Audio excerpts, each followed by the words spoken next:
Hello, good evening, everyone. Thank you for joining us and welcome to Artist Worlds. My name is Kay Watson. I'm Interim Head of Arts Technologies at the Serpentine.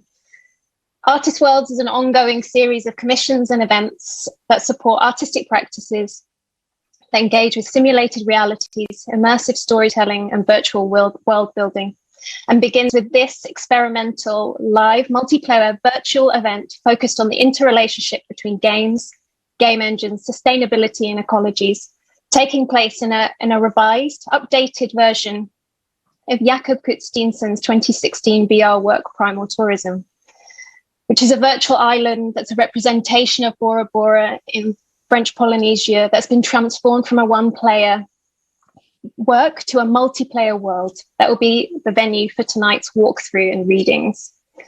So, as you can see, I will be joined tonight by Ben Vickers, my co-host. You might want to wave. Hi. Together with Jakob Kudsk Steensen, Alenda Chang, Mikkel Rosengaard, and Rindon Johnson. I'm going to introduce them all now before we leave the Zoom call and enter the island. So first, I'll introduce Jakob. So Jakob Kudsk Steensen is an artist who brings together physical, virtual, real, and imagined landscapes in mixed reality immersive installations. Using a site-specific and slow media approach, he reimagines stories of overlooked ecosystems and forgotten natural histories. He is concerned with how imagination, technology, and ecology intertwine, investigating how people relate to the natural world on an emotional level. His immersive installations pull the audience into a deeply sensorial and meditative journey. Now, as Artist Worlds is also about collaboration and cooperation, both in response to models of art making and knowledge sharing, but also in our approach to advanced technologies, so we are joined today by guests who are collaborators of Jakob's. This will lead us into a broader discussion about what it means to build worlds through technology, language, and storytelling, and to reimagine nature through technology, as well as creating a space to listen to text and poetry in the virtual space. So I'll introduce our guests in order.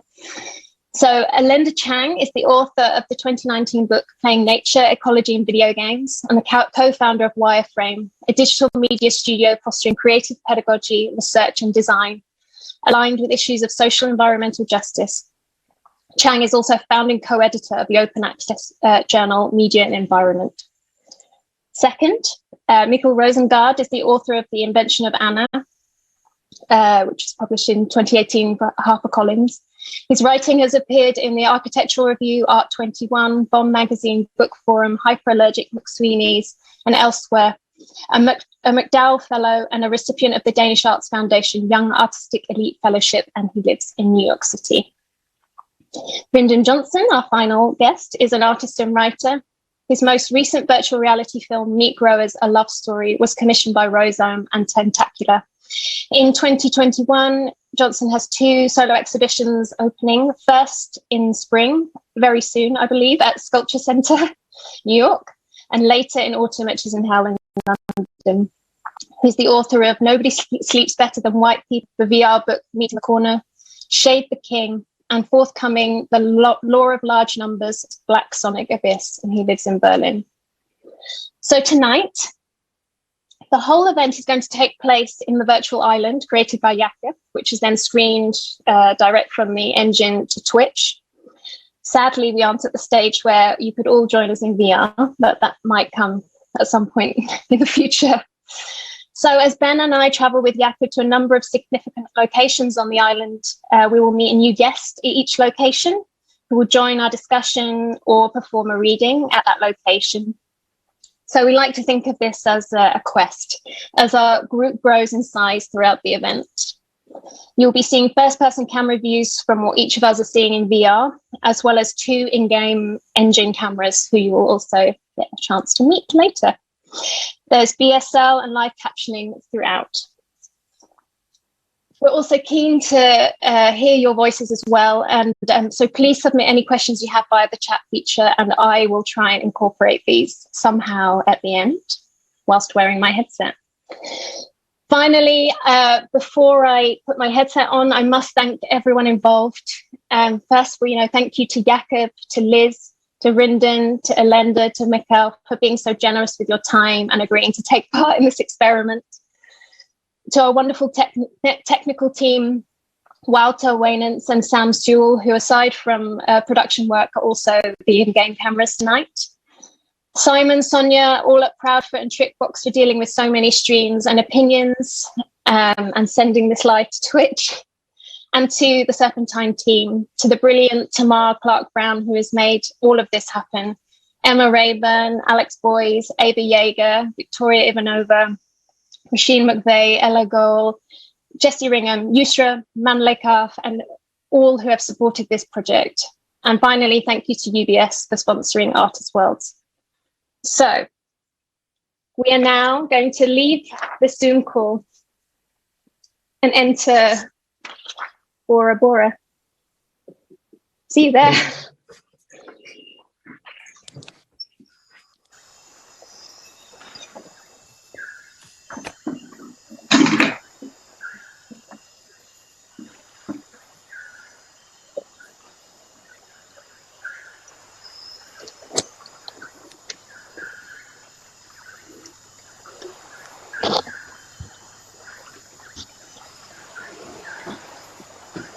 Hey, Kay. Hi, Jakob, and hi, Ben. What's Ben? Hey, Ben. Hey, Jakob. Hello. Hey, Kay. How are you? Yeah, I'm doing well. So, Jakob, this is our first location today. This is, Ben has flown off somewhere into the ether. Can you, first of all, tell us, where are we? What is Primal Tourism? What is Bora Bora? How have you made this island? Yeah, so this is a project that I started building 6 years ago. I spent a year making this whole virtual replication of Bora Bora in French Polynesia. And the project in its beginning was really born of actually first the trip I did in Spain, where I was documenting in film and photography different abandoned tourist resorts, and I was documenting the ecosystems that evolved from these tourist infrastructures in different places. So Bora Bora is a similar case, where it's this very iconic postcard-style island, and a lot of the species that we see on it have been imported to kind of build the perfect idea or imagination of what a kind of touristic tropical island is. So yeah, this is like a whole replication of the island, and it's a collage of different locations that I built based on images and stories through time. So from explorers who went here in the 1800s, to tourists and the photographs of the place, to climate studies of the future rising waters on the ecosystem of Bora Bora in French Polynesia. And today, almost 100% of the economy is based on tourism, where the local tiki-tiki, the native people that had lived here, more or less all are embedded in an international tourist economy. So this is kind of the ultimate imaginary place, but also a very real place that is, sinking, changing, and transforming because of how we perceive tropical landscapes and also how we transform them to become how we are imagining them. So that's like a short summary of this island, and it's very exciting to see other people on it and to open up the world for new types of interpretation, to have other artists speaking here and being part of it and exploring the place, kind of opening up to suggest the possibility of a new world to kind of form. I think that's what, when we were discussing the very beginnings of working on this project together, it was very important that it was about bringing other people into the space. And I think, that's obviously an element of working with this kind of, with these technologies as well, like the collaboration that is required to, the collaboration that's been required for us to put on this event tonight, for example. So, it's just good to get a sense of how important it was for you to be able to make this multiplayer, to be able to bring other people in. Yeah, definitely. When you work as an artist working on virtual media, it's quite big teams often that are involved. Yeah. This island in the beginning was just me, but since then as an artist, I've kind of embraced collaboration and dynamic approaches much further. And I think it's something that's sometimes overlooked in the context of more like contemporary art, maybe, that there's a big group of people often behind all these different works, and a lot of them are really active artists working in sound and in music and visuals, like making plants and leaves in the sun and everything.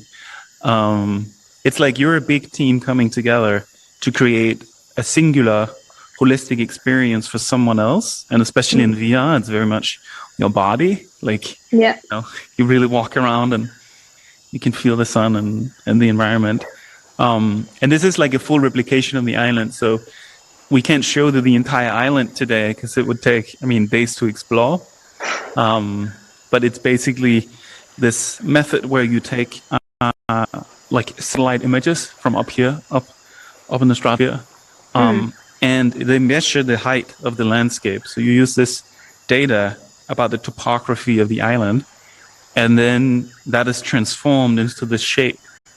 And then the ecosystem here, I've looked at, I've made like different algorithms that determines the density of different species in different areas. And a lot of the species, I imagine, we'll touch more on with Alenda, but there are different species that are, some of them are native and some of them are really iconic species that are actually transplanted around the world. So if you go to a resort in, like in Spain, in Miami, everywhere that has this tropical vibe, many of the species that you see in your hotel in the landscape are actually from a few like commercial locations in Egypt and in California, and they're transplanted across the world. So we've kind of built this fantasy of the pleasurable landscape that is really very different from the origin of a location. So these are like standardized kind of different plants.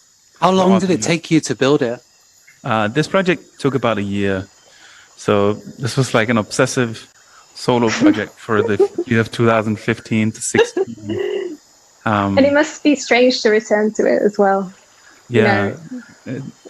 With everything else that has happened in your work in the period of time that has elapsed. It's quite interesting, actually. Like this island, of course, there's the specific story of French Polynesia, of Bora Bora, of the transformation of a place, of its people, of its economy, because of tourism and these kind of fantasies of landscapes. And that was the original, element behind creating like a fully virtual island. And I've never been to this location very intentionally. It's purely based on external research. That, like, I filled my studio with pictures of all the different areas on the island from other people through time, and then that became the basis for this trail, for these signs. It's like, warning, use caution. This is a sign that warns for rising water on the tourist path. So now it's quite interesting to return to it with other people and to kind of open up these worlds. I think it's really... Can you say something about our bodies? Yeah. So the bodies that we will encounter, I'm kind of looking at my hands. Well, mine, for example. Yeah. Well, all the bodies are made of materials. So from other artworks I've made. So material is like what you see in any virtual creation is based on materials and how those materials react to light, to physics, to different things. That is what you visibly see with your eyes. So right now we are different materials from the deep listener that I made with Serpentine galleries almost 2 years ago. So you are lichens, Ben, that I photographed in Hyde Park. And Kay is like a kind of volcanic morphing of a plane tree, actually. That has become this kind of bright thing. And I made of reed beds from Hyde Park in London. So these textures we embody right now are photographs from Hyde Park in London. Some of the other participants are other materials from other artworks and other elements. But we are embodying kind of a crossover from other worlds and projects I've built in the past. So it says over... Sorry, Kay. Sorry. I just wanted to point out that it says on this sign, it says, caution, stay on trails, beware of steam vents, earth cracks and cliffs. Everything. Is that something that we need to be worried about? Well, yes, But now you're in your virtual body, of course. So you can break certain physical rules. We can teleport, we can move. We can do things that we normally can't. We can still go ahead, like, through a tree, look at the other side. But those are normally warning signs, yes, on the volcano of Bora Bora. We can't see right now. We'll probably see later. So we're on quite a tight schedule. Yeah. So I would also quite like to walk over to have a look at this this ruin over here, which I imagine may have something to do with the fact that this was once a military base for the US. So should we have a walk? Yes, we can walk on the trail. So you can see, like, when you're in VR in this virtual island, you have all these different you can go wherever you want. And now we're walking in this trail into the island, and here we have a robot. It's just a crashed robot K. I didn't realize. But we will reach the past American base on Bora Bora by the end. I mean, it is a beautiful day today. Yeah, it is. The sun, the weather, everything. So on that note, I feel like we should go and meet Alenda at the campfire. Yes. Let's go. Let's do it. Say hi. Whoa.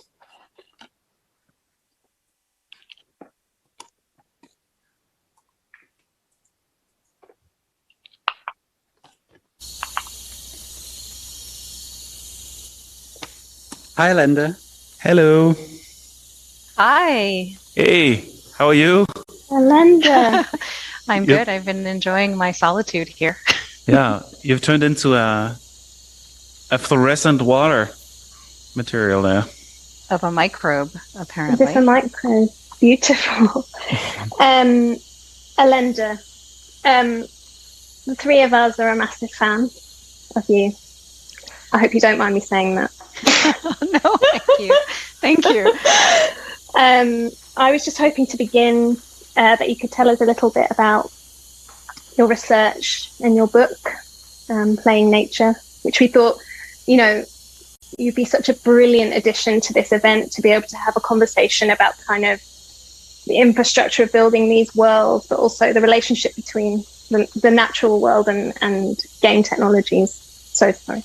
Yeah, I'm happy to talk about it, and it's really fortuitous because I think both Jakob and I sort of realized that we had some parallel evolution in our thinking. So the book that I wrote was called Playing Nature, Ecology in Video Games, and it was really a deep dive into thinking about contemporary games, primarily digital ones, and how they represent natural environments and processes. And some of it is a critique because I think a lot of these contemporary digital environments replicate some of the worst instrumental relations that we have with the natural world. So thinking of it as a resource simply to be used, or as in this case, it's actually similar in the sense of a scenic backdrop that really is sort of incidental to human action in the landscape. So, but there's a lot of that, and but I think also at the same time, I just am someone who loves to play games, and I see a lot of potential there for games to model complex ecological systems and relationships, and also to maintain a playful attitude, which I think is actually very necessary in our sort of toolkit for thinking about climate crisis and environmental crisis, which might seem counterintuitive, but I think I have a feeling that Jakob has this in mind when he's using game engines like Unreal to create these beautiful virtual worlds that we're partaking in. So I wanted to actually ask Jakob to talk about the tensions that you might see in using virtual reality or a game engine like Unreal to model natural systems, and what you would say to people who kind of see that as mutually exclusive or as a dangerous substitution for the real. So, and sort of, I think the way that you're using game assets and mechanics as a sort of playful constraint around which you do these things that sort of invert expectations. Yeah, well, the change of the object is actually a good example where in the past, when I've shown this project, you're a single person. You don't see yourself normally, and you're just exploring the island as it is. So like normally there's kind of no explicit interaction, and there's no other avatar like we have it now. It's like a new phenomena to this project and my artwork in general. So in the beginning, when I first created this, the purpose was just to have the audience experience this collage of different ecosystems and the island through time, and just kind of raw let people experience that. So normally it's a very solitary experience so that you pay more attention to the environment. Now we're in the environment and it becomes this backdrop, like you're mentioning very often in video games. The environment is like, I mean, even in most 3D video games, when they build a landscape, they just build it as this kind of block. There's no visuals even.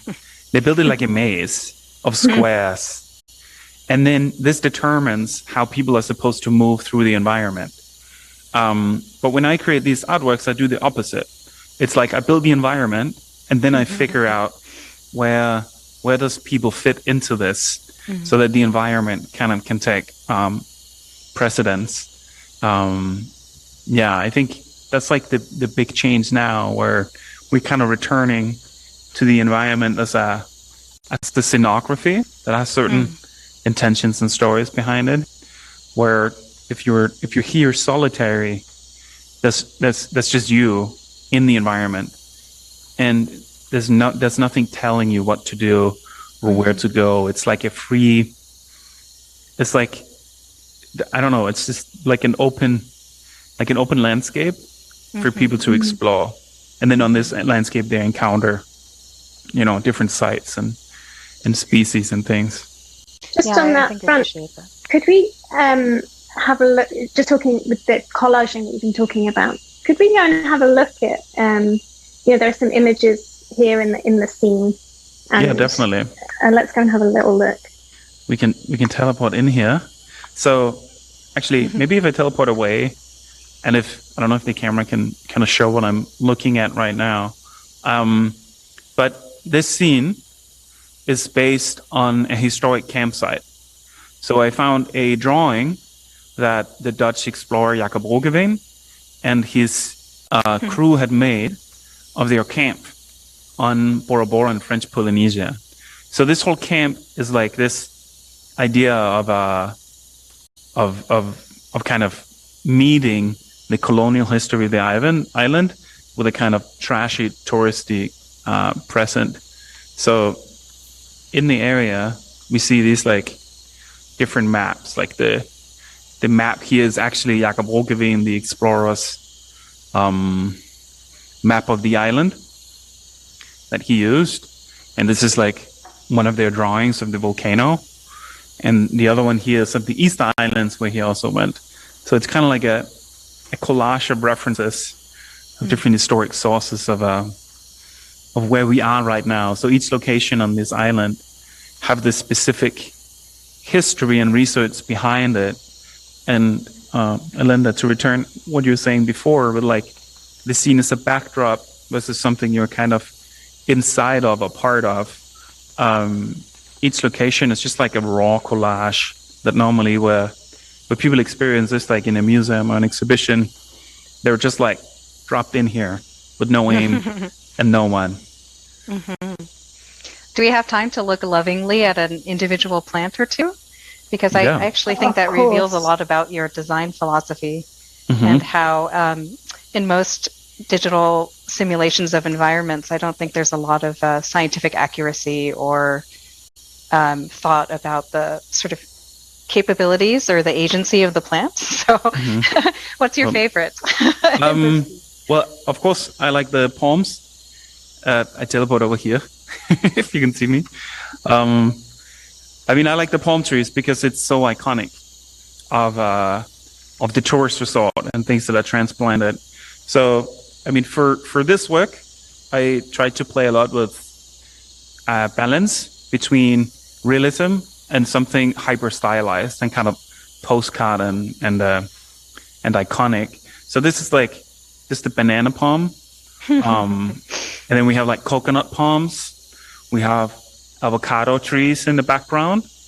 So these are very like real species that are the most common, transplanted to different places and resorts around the world. And kind of, it's almost like how virtually, like this whole island is made of around 30,000 individual trees and plants. But each of these plants are kind of randomized, like throwing a dice by the computer. And then it populates, like I didn't really put this plant here. It's the computer put all this stuff here based on different variables. So it shuffles actually a very few identical objects. So it's like this palm looks different than the one behind Ben, but it's actually the same. The one behind has just been offed a little bit, rotated, changed in size. So in most video game and virtual spaces, you're actually replicating a few things. So that's like 30,000 plants on the island, but I only made 30. So they're replicated 1,000 times. And this is a little bit similar to how we are actually changing landscapes because of tourism, so that landscapes start looking like our imagination of a place. Yeah. How does that differ to more recent works, Jakob? Quite a lot. Quite a lot. Yeah. So, I'm a huge fan of your book, Alenda. It's amazing. Thank you. And something that really struck with me with this, the lack of a kind of hyper-local specificity in the representation of, let's say, the real world or the natural world in virtual spaces. And as we're, consuming more and more virtual, our vision of the world becomes more standardized because virtual things looks more standardized. So this work has these like stylized objects, but all my recent work are made like a kind of microscopic accuracy of little rocks and mud piles and worms and fungi and different species. I haven't shown any of those work yet, but this summer they will be shown. So it's quite opposite. This is like stylized, gamified, and over the past 5 years, the work I'm doing has become more and more kind of based on the philosophy of building things virtually without any predetermined design. So this location here is predetermined design because it's based on historical documents and drawings by explorers who went here in the 1800 and the 1700. So this is like, I put this in a studio and then I designed the location. But all the newer work I've been doing are from the environment. So they're made by going into a landscape over like a whole year, several months at a time also. And through that immersion, encountering things that you kind of didn't know existed. Where this is more like a traditional gamified kind of environment in a sense, and playing with that dichotomy. Yeah, both have their value. Okay, we need to move on to our next location, but we're just going to go for a very, very quick little walk around here. Without legs. So, without legs. Yes. Oh, yes, of course. Please do follow me, because also, it's amazing to be able to walk through this landscape together. And be careful, because I got stuck in a tree earlier. Yeah, don't get stuck in there. I did just get stuck. But we're going to go and just have a very quick look at this beautiful view. Here we are. Have I lost you? Here's the mountain, the volcano. Here is the mountain. We can see the holy mountain. Yeah.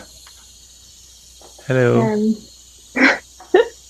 I think that's what's interesting, where we've been playtesting this project over the last few weeks, is just finding all of these new places. Like, as you said at the beginning, it would take a really long time to actually explore this whole island.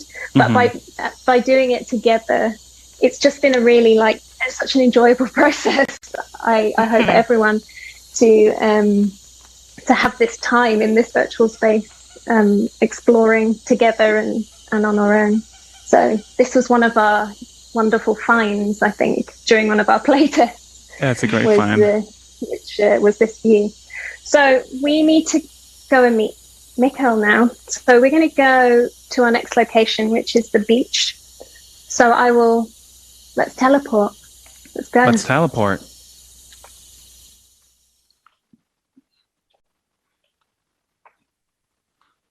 Here's Mikkel. Hello. Hey. Hi, guys. How are you? I'm good. I'm just enjoying this beautiful view here. Yeah, it's good to see you in a virtual space here. I might just take a seat on this sun lounger. Oh yeah, if that's okay. Yeah. For the next while. What texture are you? What am I, Jakob? I think you're a texture bug. You don't have a texture on Mikkel. I think you forgot to choose your skin. But we can call you this guy. We can call you this guy. No. Oh. Yeah. You look like a robot. A robot, yeah? Robo Mikkel.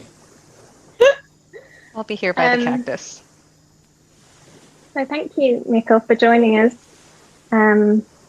Yeah, thanks for having me. You're going to read us a story. Yeah, I am, yeah. I'm going to read from the story called The Mating Call, which I wrote not too long after Jakob first showed me this island. So it's a story inspired by this place. And I'll be reading half of it now. Brilliant, thank you. On the internet, as you probably know, there was a copy of a South Seas island where everything was rendered in natural size and so lifelike that it looked like the genuine thing. The real island is one of the prettiest in the world.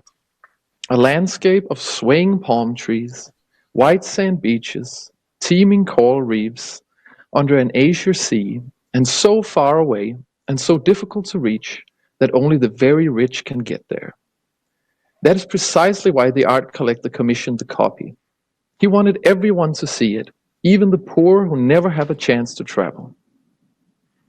On the art collector's island, you could see all the wonders of the South Seas. Waves always lapped gently against the beach. The sky was ever blue. Yet the island was so artfully rendered and stretched so far that not even the animator had been to all its corners. In the jungle, you could see the strangest orchids. Monkeys howled from the canopy. And if you kept on walking, a path led up through the hills to a caldera lake that was deep and blue. Old trees were mirrored in the water, and among the branches lived an oo bird who sang so wistful a mating call that even a young gamer playing a tournament late at night stopped his game and listened when he heard the oo calling from the open tab. Holy shit, what a beautiful song, he said.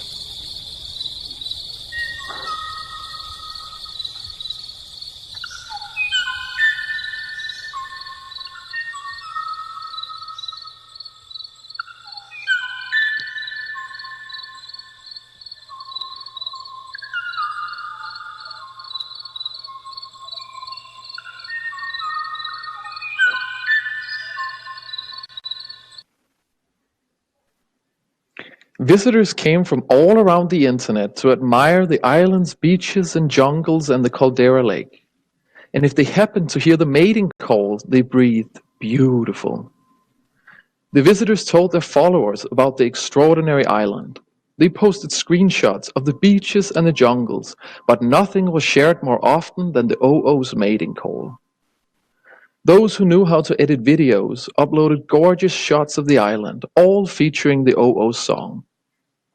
Those videos spread across the world, and some of them eventually reached the art collector.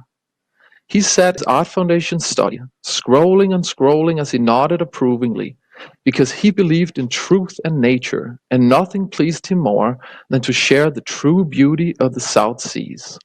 Whoa, that mating call, said the top comment. That's the prettiest thing I ever heard.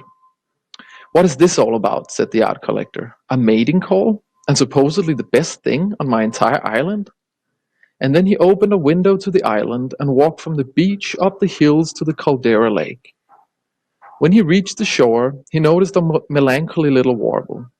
Sure enough, it was the oo singing its mating call, so longingly that the art collector drew a deep breath. Tears crept into his eyes, and then the oo song sounded even sadder and more wistful. The art collector sighed and thought about all the poor people who lived among such ugly things and would never have heard so beautiful a song if it hadn't been for his generosity. I've never heard anything so beautiful, said the art collector. And to think that this is just a copy? The whole internet loves the online bird, but I would like to hear the genuine thing. The art collector chartered a flight and flew the long way to the island in the South Seas. And because he was such a generous man, he invited his colleagues and family to come along. The first day, they saw the beaches and the coral reefs. Ah, said the museum director, I know this place. It feels exactly like I've been here before. The second day, they saw the jungle. Gorgeous, said the critic. I'm seeing it for the first time, but it's like a déjà vu. The third day, they visited the caldera lake. Down here, cried the art collector's granddaughter when they reached the ridge. Look, look, now we'll hear the birdie. And off she ran down the path toward the shore, where ancient trees were mirrored in the lake. No luck today, I guess, said the museum director, when they had circled the lake without hearing the mating call. Dear little oo, said the granddaughter, come along, we wish only to hear your pretty song. But there was no mating call to be heard, only the wind whistling in the trees.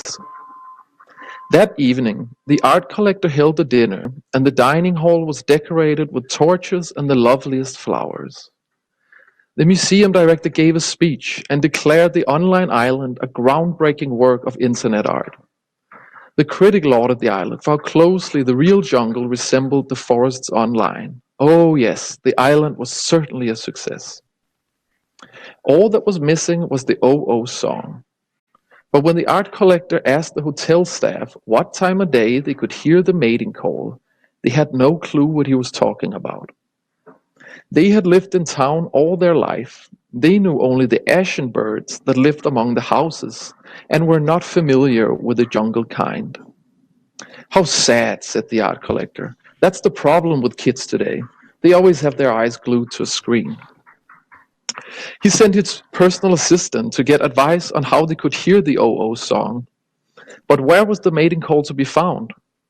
The PA ran up and down streets, in and out of tourist agencies. Not a single person she knew where she could hear the oo song. The PA ran back towards the art collector and said that the mating call must be a feature fabricated by the animator. That's how it goes with game designers. You should not believe everything they animate. It's all invention and what's called Easter eggs. Easter eggs, said the art collector. No, my island is an exact copy of the real island. If there is no oo in real life, there should not be one online. And then the art collector called the animator, who was so busy with his rigging and modeling that he did not hear the phone ring.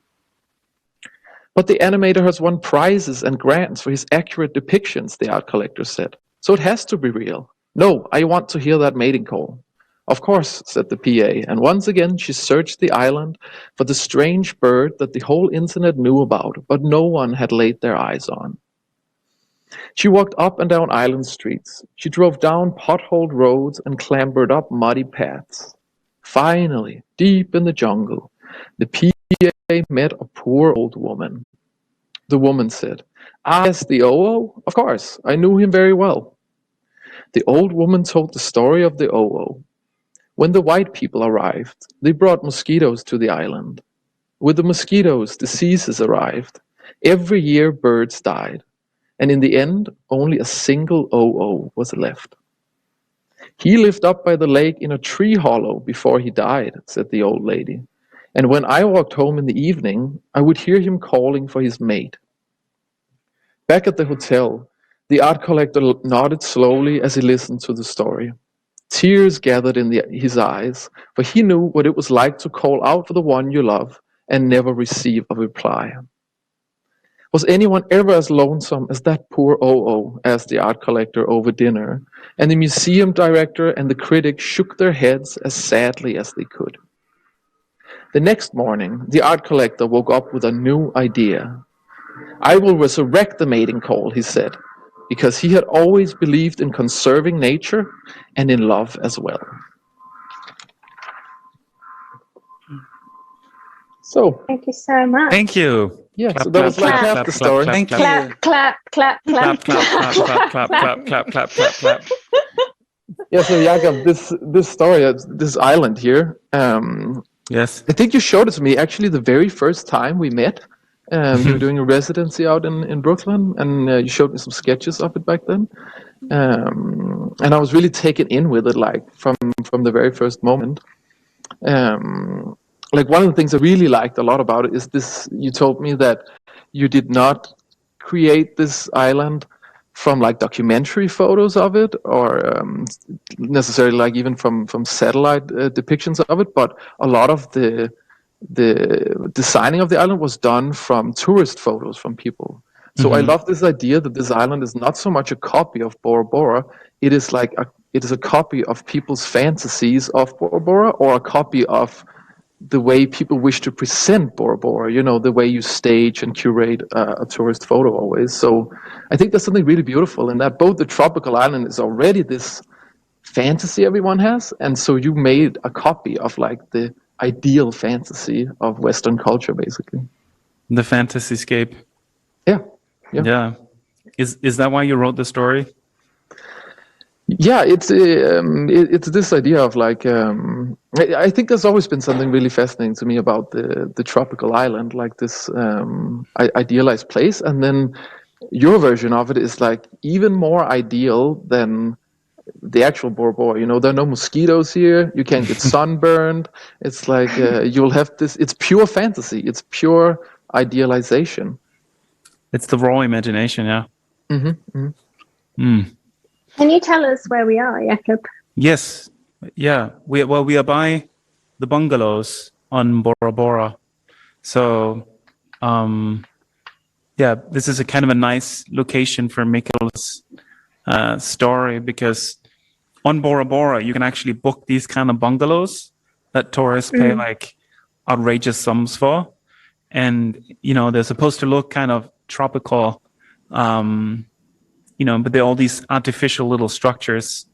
And up here, there's also, like Mikkel was saying, there's like this collage of imaginations of a place, really. So it's also a mix of like photographs that tourists have actually taken of the place, and places that I've been as well, where what you see in the big poster in the background that says El Jardín del Eden is from one of these tourist resorts that are now abandoned, actually in Spain, that I spent 2 months sleeping in them and filming them. And this is a photograph there. So there's this kind of collage of imagination. And I think, Mikkel, you know, in your writing, there's often these sort of layers of story and reality. And I feel like in this, at least with the excerpt, you're also drawing from some of Jakob's other sort of work and influences. So the OO bird and sort of the themes of extinction that are present throughout, perhaps more in other works as well. It's this like layering of kind of not only the story of this island, but also almost like the story of your relationship with Jakob and his work in a way. Yeah, it's been really curious where Mikkel and I met this 5 years ago when I was building, or 6 years ago, I think, when I was building this island. And then he sent me an email with a kind of draft for this awesome text that you were writing, Mikkel, and publishing soon, right? And it's really uncanny where it's like this location is based on, you know, someone else who actually went to this spot. He took photos of this spot, then uploaded them to Reddit, this online forum. And then I get hold of those images, then build this location. And Mikkel goes to this location 5 years ago. And now it's part of like a fictional story of these multiple worlds that you're kind of overlapping. Yeah, and I think that's one thing that's so important about Jakob's work, and a thing that's often missed when we talk about these virtual worlds, is to like kind of go beyond that binary of what's the real world and what's the virtual world, and kind of focus a bit more on how they interact and how they're entangled. That the virtual comes back to the real, that then is changed, and then the representation of the real is changed in the virtual. So there's this back and forth entanglement going on, and so much of our reality is full of that now. Speaking of Reddit, over here on this table, there's a table here. Oh yeah. I just really like this table. You know, all of this like human, all the sort of the detritus in this area, like evidence of human sort of interaction, although we have yet to come across anybody else. Just but I hanging on the love island. this. I love this Reddit thread that you have on this table. Yeah, should I read some of it? I'd love you to read it. Can you see it? Yeah, so like throughout the island, there are all little kind of these like Easter eggs, these little clues of the images, of the people, of the stuff that was found and collaged as a source of inspiration. And one of them is this Reddit post where people are discussing the ethics of tourism on Bora Bora, the cost of being on Bora Bora. And I can read a little from this one. So it's like... Can you see it? Yeah, it's like Chlorel Road. What's the ETA for the rising sea levels to swallow this pretty place? And then a person going by the name of Minenoni Timinutisri 3. And then another one writes, it's not an atoll or reef island, which is just a few meters / feet above the water, like the Maldives or Kimbati. Bora Bora's highest elevation is 727 meters, 2,385 feet. So the water has to rise quite a bit for the island to disappear completely. And then another one is like jumping. We spent roughly 25 to 30,000 for the week. Yeah, all I need to do is skip buying a new phone, eating out, paying for cable, drinking beer, paying my cell phone bill, eating in, paying rent, and having any health issues. I should be able to go before the end of the decade. How cruel. And then another one is how cruel to keep wild animals in captivity. Then ride them for your pleasure. And that's because these comments are under a video of someone who is like grabbing a manta on this island and then kind of riding it underwater. So, I mean, I go scuba diving with my wife, and you're not supposed to touch the wildlife ever. But people feel, that they can do this on this when they go here. So these are like comments on all the different polemic and different perceptions of what is this island, what landscape is it. And these people, they're segways coming off the ferry.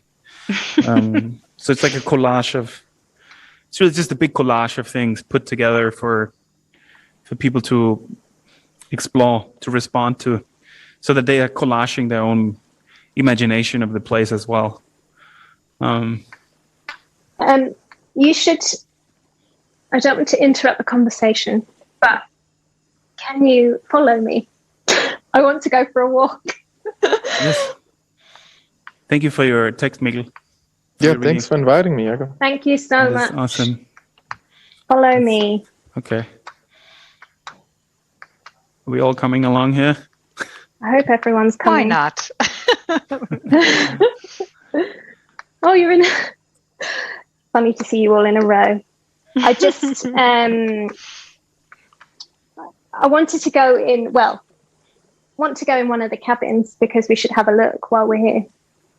Also, Definitely. This one's kind of a strange one. Yeah. What is happening in here, Jakob? It's the room of broken physics. So, when you spend really a lot of time building a virtual environment, it's nice to keep a bit of fun and a bit of funk in there. So this is like a tourist hut where everything's floating. And again, one of these like photographs that I've taken of other tourist infrastructures in other resorts and kind of documenting the landscapes are floating in the air in here. Do you want to say anything else, Kay? I'm just sorry. I was just laughing to myself because I shouldn't draw attention to it, but Mikkel, I just love the fact that your one hand is over there always because you've only got one controller. He's lost his hand. No, I just I love that there's a space where the rules that don't exist, the rules that are different for the rest of the world that you've built. Yeah, it's something like to Mikkel's point too before, with the kind of dichotomy that is often talked about with virtual spaces, where it's like either it's virtual, or either it's real, or either it's like a virtual thing that replicates the real. But really, in the virtual space, if you do an exhibition in a virtual space, if you're working with a virtual space, you can break all the physics you want. Yeah. Like there's another video. I filmed a video on this island too, where a person turns into a beetle that's kind of crawling across the floor, and then it jumps out this door into the water, and then it becomes a fish, and it swims to the next location. So, of course, in a virtual space, you can do what you want, really. And Rindon is down there. Over there. Yeah, down there. You can see the cranes. Yes, and the mountain. Should we go and find Rindon? Yes. Are you ready? Is there anywhere else you'd like to have a look at around here, or to show us? Because if not, let's go to the airport. Alenda's gone. Time to go. Oh. Time to go. Sorry, I couldn't help myself. Oops. I haven't gone to the airport. Let's gotta find it. Oh, I went to the forest. Hold on. Oh, man. I'm just going to press the keyboard. Here we go. Oh. When are you here? I'm here. Rin is in here. Hey, Rin.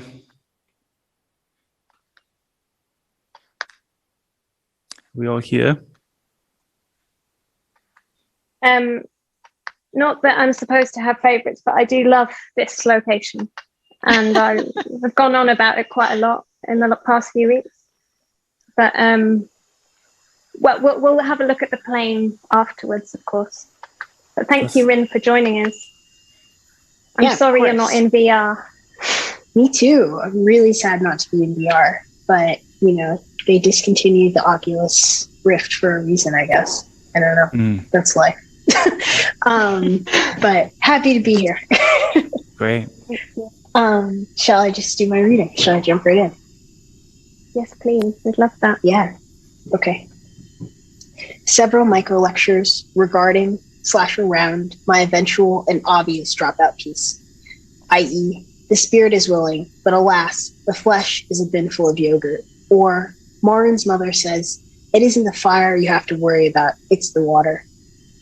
The Pamari, Aberdeen, and Catchery of Brazil say, once upon a time, people heard a rumbling above and below the ground. The sun and moon turned red, blue, and yellow, and wild beasts mingled fearlessly with man. A month later, they saw darkness ascending from the earth to the sky, accompanied by a roar and by thunder and heavy rain. Everything was in a dreadful confusion. Some people lost themselves, some died without knowing why. The water rose to cover the earth, and people took refuge in the highest trees. There they perished from cold and hunger, for it continued to be dark and rainy. Only Ueshu and his wife survived.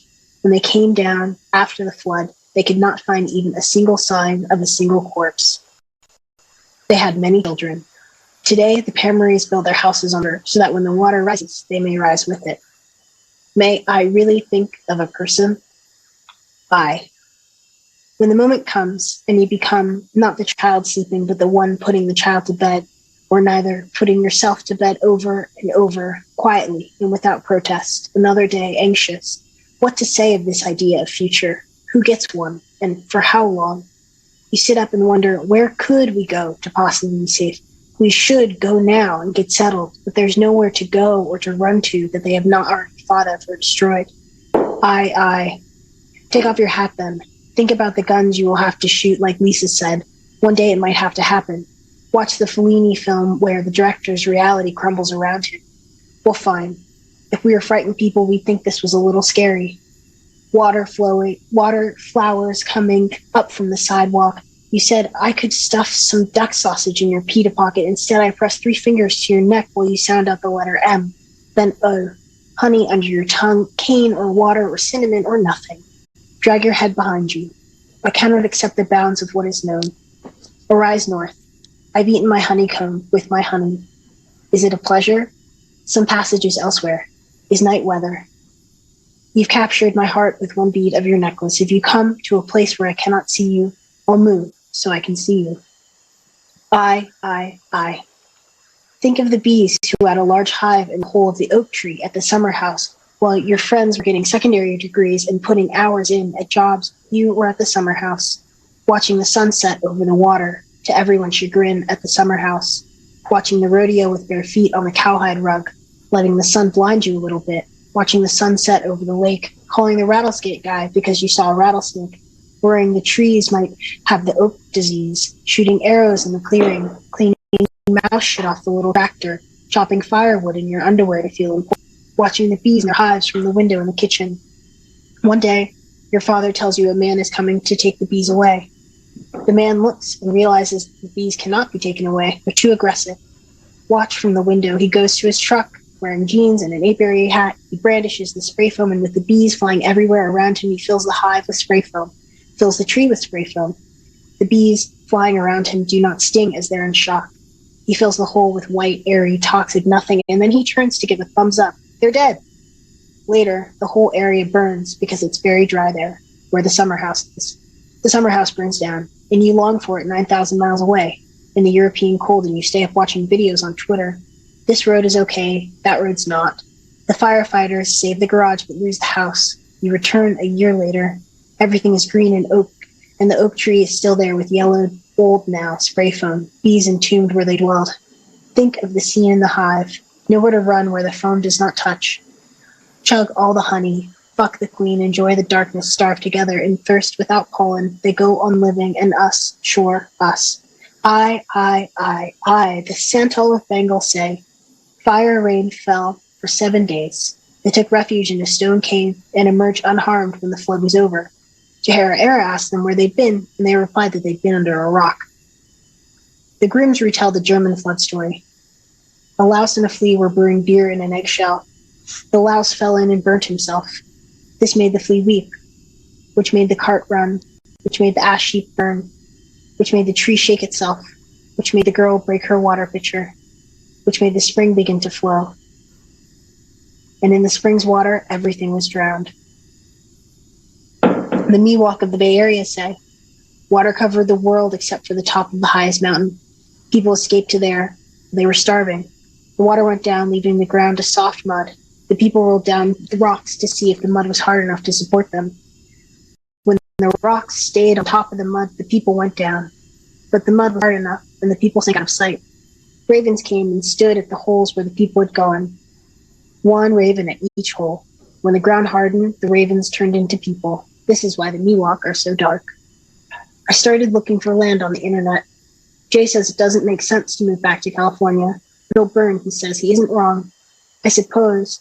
But I'm beginning to think if it is going to burn or drown, I want to be there to see it. I wrote a poem a few years ago called A True Radical Makes Nothing. I think about this poem every day, which feels vain, but today my horoscope said that a little vanity is okay. And since I'm not sure about time is altogether linear, today's horoscope is every day's horoscope. A True Radical Makes Nothing is my own translation of the philosophy of the artist Mladen Stanovic, who passed away in 2016. He wrote about laziness as necessary, refuting the virtue of labor, allowing for the space for what he unfortunately called dumb time that had no function or purpose, neither to be filled or left open. Why is labor so virtuous when we could have this other thing? I translated all of this to mean that a true radical makes nothing. It is funny I said that, because I don't think there is much radical about me. I mean, maybe by providing a series of visual and linguistic quagmires, there is something radical about me, but I don't feel so radical. For example, I make things. The idea that radicals not make things is so that radicals can visibly refuse. I'm an artist and I refuse, or I'm trying to refuse. I refuse, and the things are and are not the problem. I've been watching a bit of tennis lately, and I found myself in an altercation with a white guy I know about Serena Williams. He made me so angry, I drank all the orange wine that this beautiful queer sold me at a queer wine shop, and they said to me, looking deep in my eyes, "This wine is so volatile, you have to open it very slowly." Later, watching tennis, it is asked of Serena, "Is this about facing the opponent or the occasion?" I saw her for a moment then. The best athlete ever lived asked if playing for her 24th final was about the opponent or the occasion. As if anyone with the clarity to be the best athlete to have ever lived would be so inclined to reduce anything to simply two possibilities of a thing. Anyway, I saw her only for a moment, and then she dropped out to drop in. She went back behind another self and said simply, both. Out is into public note. Here's a notice. Stop killing trans people. Here's another notice. Save the planet. My friend Tara and I get used to the phrase, where there is smoke, there is fire. We say it to one another during times of suspicion. That guy looks like smoke. We mean fire as a form of trouble, and we're happy to go looking for it. Okay. The present is thick. Thank you. Amazing. Thank you. Thank you so much. Thank you. We're clapping again. Sorry, hang on. Clap, Thanks, clap, everyone. clap. Clap, clap, clap, clap, clap, clap, I'm clap. going to try and bow. Just going to wiggle around a little bit. Spin around. Let's see if I can take a spin. Ooh, nice. Scraping. Oh, wow, I'm really moving. Yeah. You are. Okay, Flying, should we go look at the plate? Yeah. Let's Thank you so look much at for the that first. text. That's amazing. Wow. Oh, That's I'm so incredible. glad you like it. Yeah. And Rin, there's a couple of things to say first, which is like, obviously you and Jakob have worked together before, and we must say that this is the third time that you have appeared in one of Jakob's worlds. I believe the first one is aquaphobia. The second one is the deep listener, of which you are wearing the texture of the plane tree, I believe. Am I right? Yes. I am. And then here, and I just want to say thank you for that sort of beautiful reading.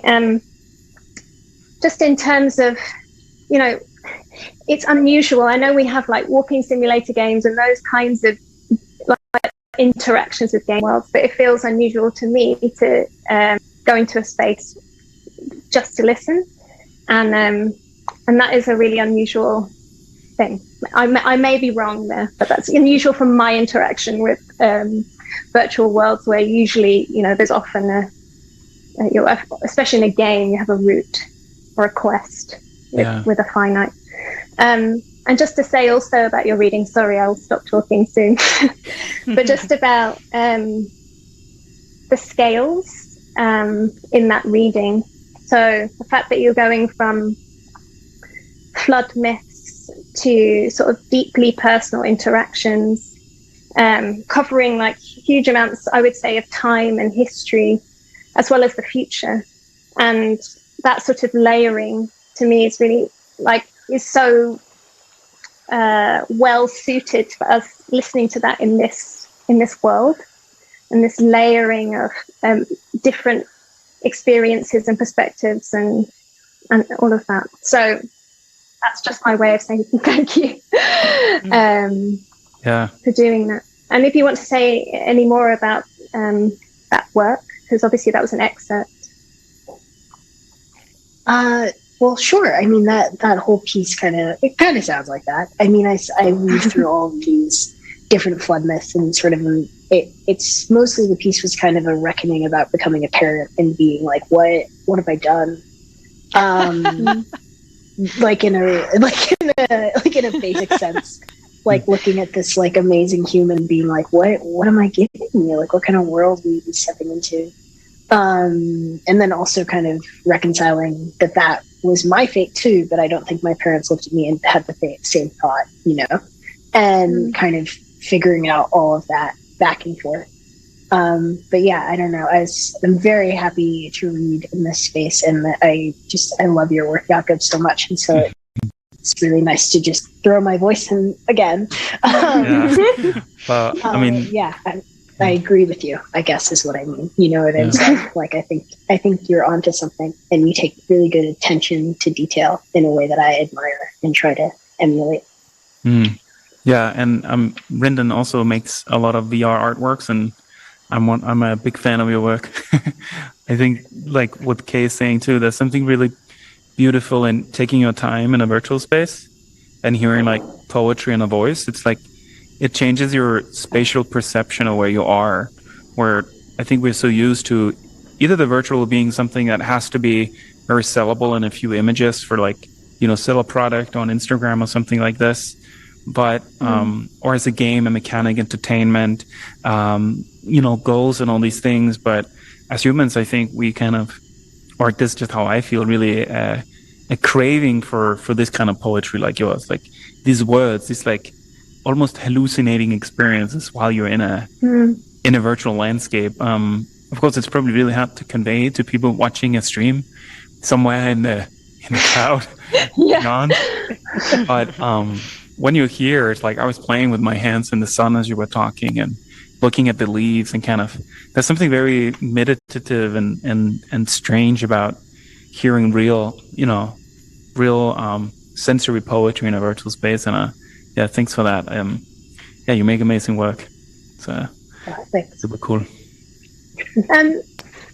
Jakob. Yes. Where are we? We are. Well, right now we're in a triangle of places. I'd say, like, we have the mountain in the background, very iconic from Bora Bora. Then we have like a drawing of a mosquito, an ink drawing I made 5 years ago. It's the actual drawing. It's like 2.5 meters, because mosquitoes does not exist on Bora Bora. Maybe they do now. They did not, at least officially, 6 years ago.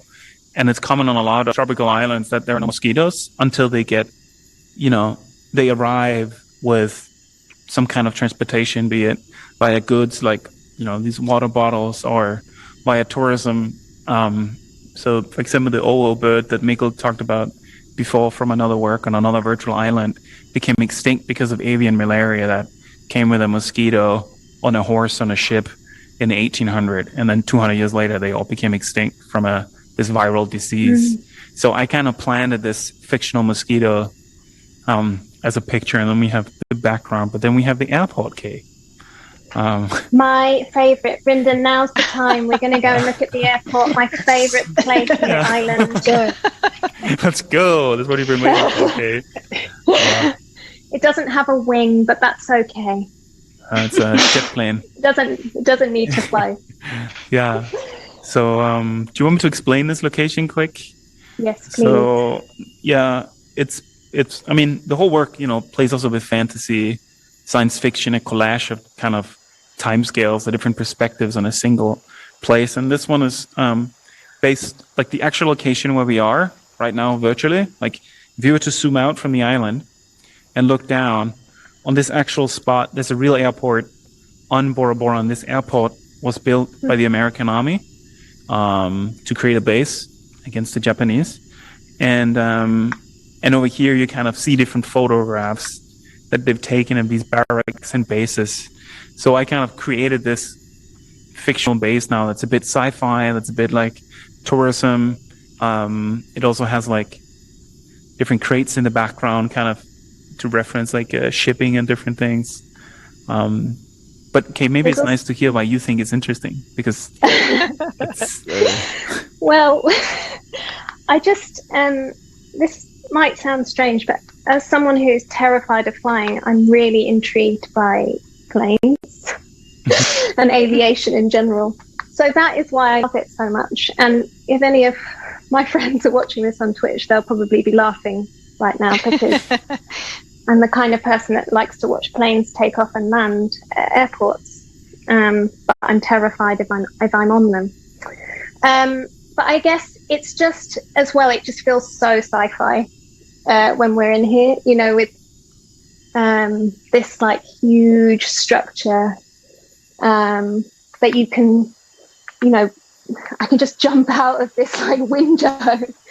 And also the way that you've created this very deliberately, you create this like lighting effect It's like a mirage. Sort of like a mirage, exactly.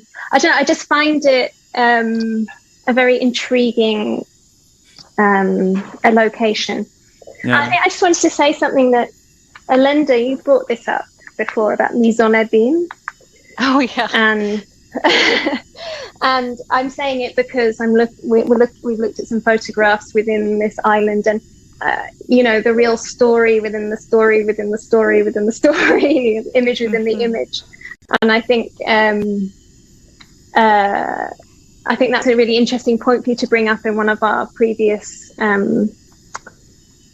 play tests as well, about the layering of references that's happening in here. Yeah. Is it a specific model of plane, Jakob? It's a fictional plane. It has a massive jet engine on the top. It's kind of cartoony. but I don't know. I mean, I don't know what people are seeing now, but that's like a mirage effect on top of it. So a lot of these like effects, like the reason I really like a lot of Rindon's work is this like sensory aspect with a personal story, and then something bigger happening. And this is a lot of literature is really key inspiration for all this world building. Like a big inspiration for this one is a ballad, and the way in a lot of his books he always has like a protagonist that goes through some kind of journey through they have like affairs, they have like different very kind of familiar stories, but then as the character moves through them, the landscape really changes around him, and it almost becomes like psychedelic to read. So a lot of like these effects, like virtual effects that you see, like this mirage, is inspired by a lot of fictional literature. Like I go through it and then find these clauses of, like he describes this hallucinating mirage effect in one of his books, and he describes like leaves in trees turning to crystals through the sun.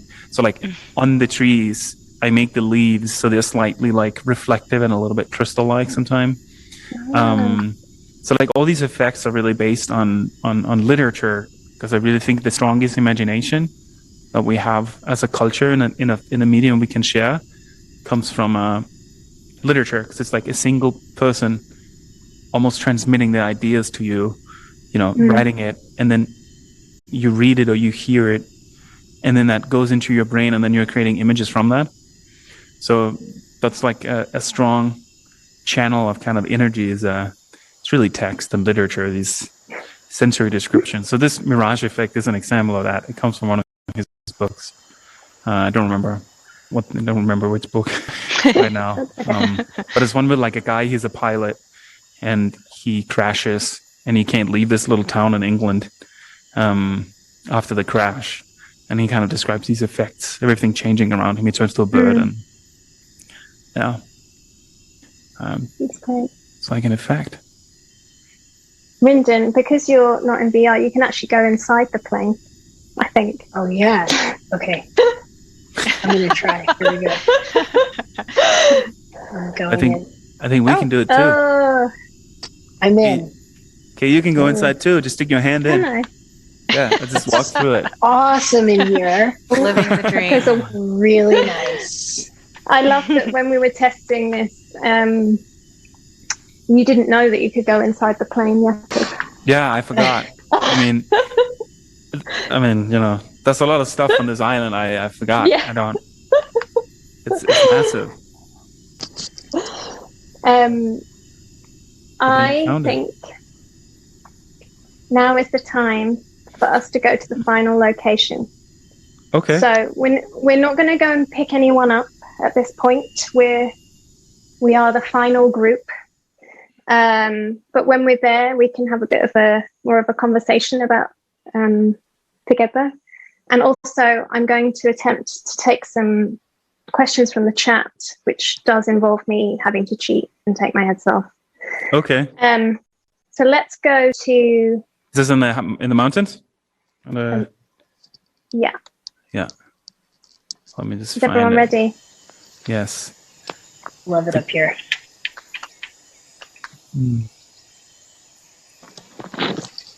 Oh, you might have gone too far, Rindon. Give me click. There's. I think it's 5. I'm here. I'm in. Oh, I skipped. Great. So now we're in the hills. Oh, this is Tell when us I about where disappear we in the are. sunlight. Oh yeah, I can see you. I can just about see you. Alenda can turn invisible. I'm excellent. And Alenda is the microbe from another artwork, Aquaphobia, that Rindon narrated actually 4 years ago. This is you're this organism, and sometimes you turn invisible. Before I take some questions, do any of you want to ask each other questions? Are there any burning questions from each of you?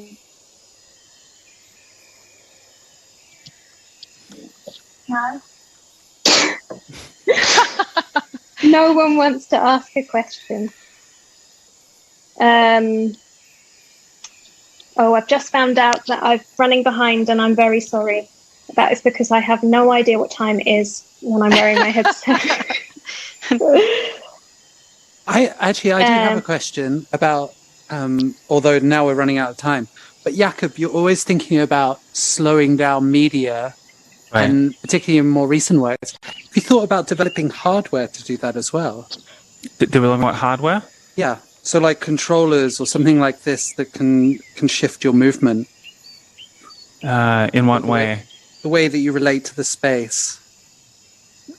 You mean so you can slow down time yourself? Yeah, and it's really striking when I'm using like these hand controllers that it kind of takes you out of it a little bit. And I just wondered if you considered anything like that, or introducing maybe like hand movements that as movement, something like this. That slows down, you mean, or weave its effects or something? Yeah, actually, I mean, these are kind of like another thing is like once you put an avatar in a virtual space, how much they kind of represent something actual or just is a stylized object. Like here we have these stylized individual things, and like our hands are kind of stylized little objects. But then as soon as you venture into a terrain that might be kind of realistic, it can also really kind of push you out of the experience. So that's kind of the reason for these stylized things. But actually in Aquaphobia, this other artwork, I did this effect with the hands where they're like when you move them, they create this kind of weaving effect, and they're kind of mirroring the environment. Like Alenda's hands probably actually can mirror maybe the background, or so you can look through them. But in that artwork, there's kind of this effect, and especially in newer works like Catharsis I made with Serpentine galleries, and in a project I'm working on now in Berlin with the Foundation LAS. It's like the whole virtual landscape has multiple time rhythms. So here, that's just the work itself. It kind of follows its rhythm. It's doing its thing. We're exploring it. But in the project I'm working on now, there are multiple time scales happening at the same time, like wind, light, movement, and they're all connected to the player.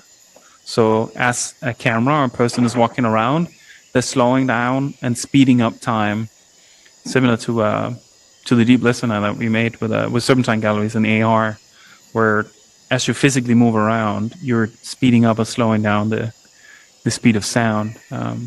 Is that kind of what you were? No, I mean, that actually kind of describes it in terms of, I guess, like everything is almost like a simulation. It's all, it is quite static. And I was just thinking, kind of like something like Lynch's Mulholland Drive, the way that, you kind of pulled into the film and it kind of shifts direction. And what you describe in that new work, I think, is like coming close to what I was thinking. Yeah, there's this other artwork reanimated in VR where you go to another island and you experience this memory of an extinct bird. And in that work, like there are also different design philosophies to time and space that you can take and introduce to people depending on the context of the work itself. So here it's like a collage of history. So it's a little more like Yeah, just like a traditional like art collage. You put images together, you put that in front of people, and then they're kind of looking at it. So this one is feeling a little more like removed. But when you're here alone, it's also massive. Now we're here with other people, so it feels more like contained as scenography. But when you're here alone, you can go in every little corner of all these different houses and everywhere on the whole island. But in the other work, Reanimated, for example, it's like the work encapsulates you, and all the environment is like around you, and you're inside the element, and you're breathing. It's like uses the microphone and the headset, and your breathing and movement is influencing the rhythm of plants in the work. Because in that work, you're supposed to merge with the environment, where here you're kind of journeying through collages, depictions of an environment. Mm-hmm. So I think they're like different interactions with time and space that you can do depending on what you want to tell, what's the aim of the artwork, what you're trying to kind of achieve or explore, and each can have a different approach to interaction and speed. But something I really try to emphasize in all these works is no explicit aim or no explicit control. So that's very intentional to go against what we used to with like our phones or computers. We used to like buttons and clicks and interfaces that tells us what to do and where to go. But here I just kind of want to drop someone on the island, and then it's up to them to figure out what to do there, so they kind of generate their own perception of the place. So you can do many different things. Sorry, Jakob. Can I ask you a couple of quick questions from the audience? Of course. And actually, one of these questions, I want maybe if someone else wants to answer it. Firstly, are there any interactive elements like the Half-Life 2 playground? Are there plans for? Are there any interactive elements? Right now, there are not too many interactive elements other than exploration. This is kind of the first step, really, also for me, and together with my team and that I'm working with, is to build kind of more like an MMO almost. Like, I mean, maybe one day there are 100 people here, and maybe you can like walk into this house, and then when you enter it, you can hear like different poems inside of that house, or you can do more live readings. But there's no you can quickly enable, for example, you can like pick up stuff and look at it and so on. But there's no like explicit interaction, maybe in the future. Because something I hope with this type of project is to also let it exit the museum, just put it online and find an interesting art format where a lot of people can kind of be on the island together. Mm-hmm. But a lot of interaction I work with in other projects is, to Ben's point, it's like you influence time with your movement. So like intuitive design is something I value a lot. As soon as you have to hold the controller, you're back in the more familiar, technology, input, output. You click something happens. So,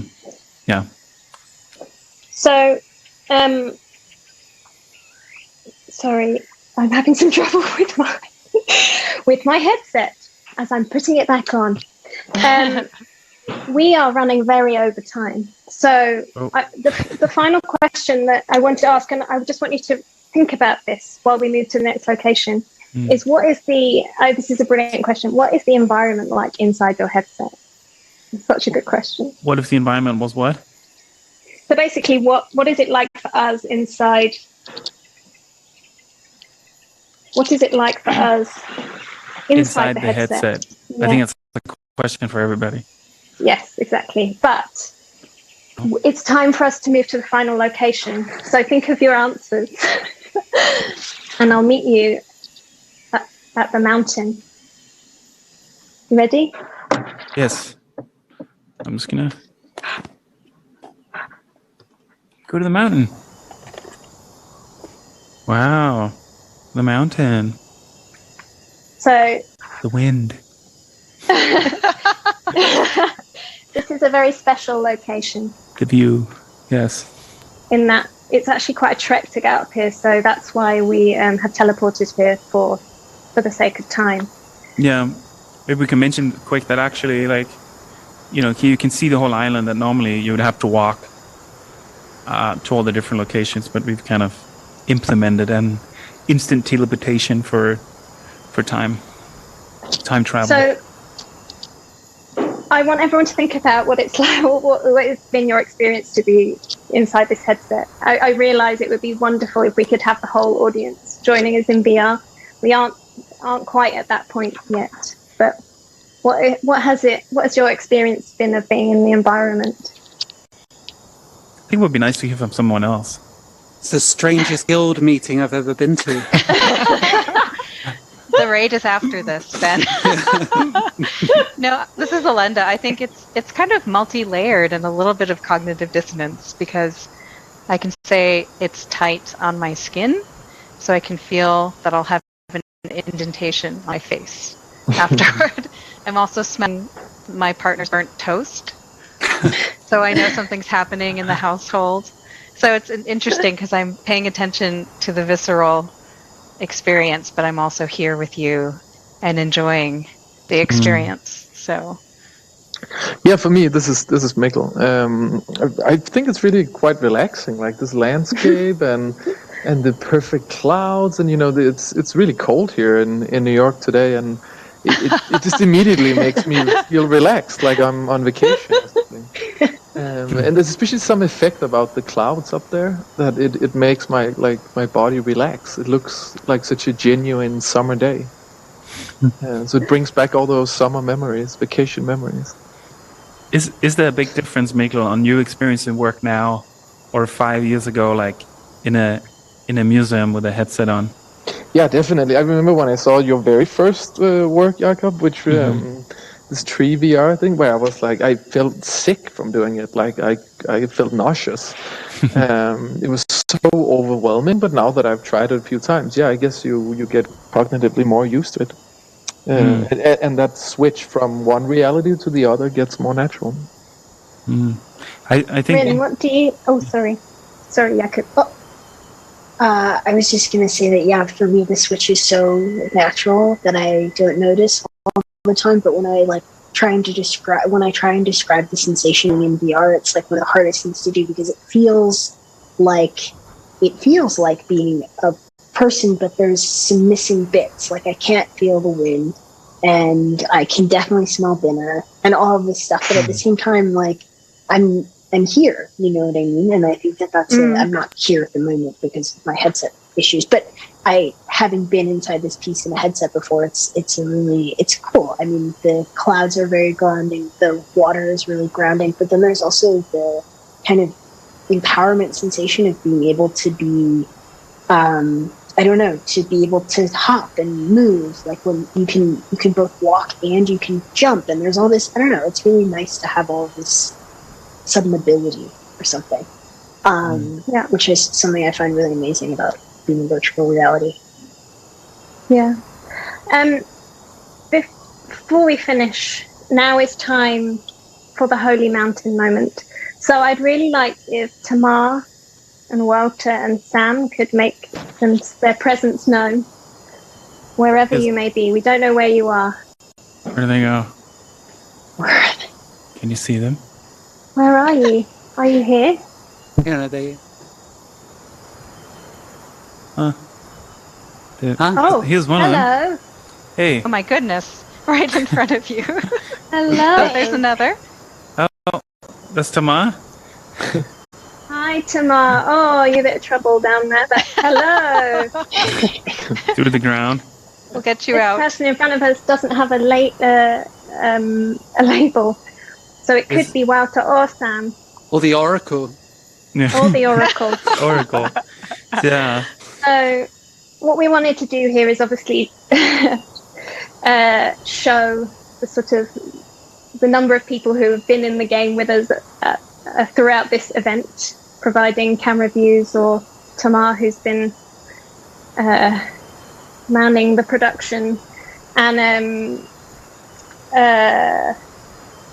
That's Sam. Aha. There we are. And because we are on this island, this imaginary island, this space that is we thought that it would be great to have a photograph of us taken together at the top of this mountain. And, a little picture postcard from inside the virtual world. But before we do that, I need to say thank you to everyone for taking part. It's been a wonderful process, and I've really, as you said, Mikkel, like as soon as I came into this world, I forgot everything.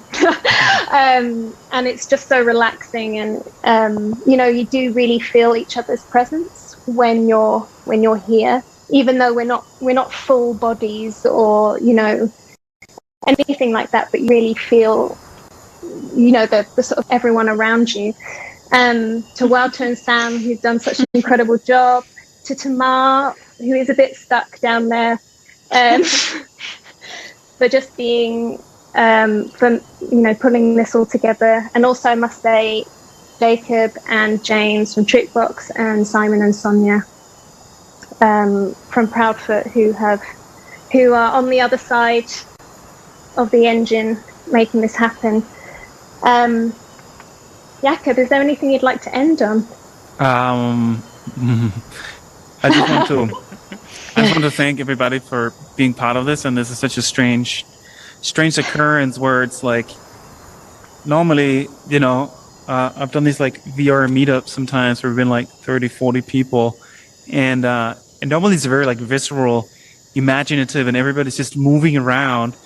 And all of a sudden it's like a live event, talk, semi-scripted thing, moving around, talking. And somehow it feels kind of strange. So I just hope that everybody had an interesting time. And should we do a group photo here? Yeah. Let's get our tourist so thank on. you, What do we look at? Thank you everyone for watching. Are we looking? Is it Walter? You taking the image? Oh, We'll stand around Walter? here. Where should we? Where are you at? Yes. whoa. Oh, there you are. So we can all Oh my say God. smile. Or Let's all say goodbye to the holy mountain. Real life awaits us. yes. Goodbye, Holy Mountain. Goodbye, Holy Mountain. Thank you, everybody. Thank you. Thank you. Great. Thank you. Wow.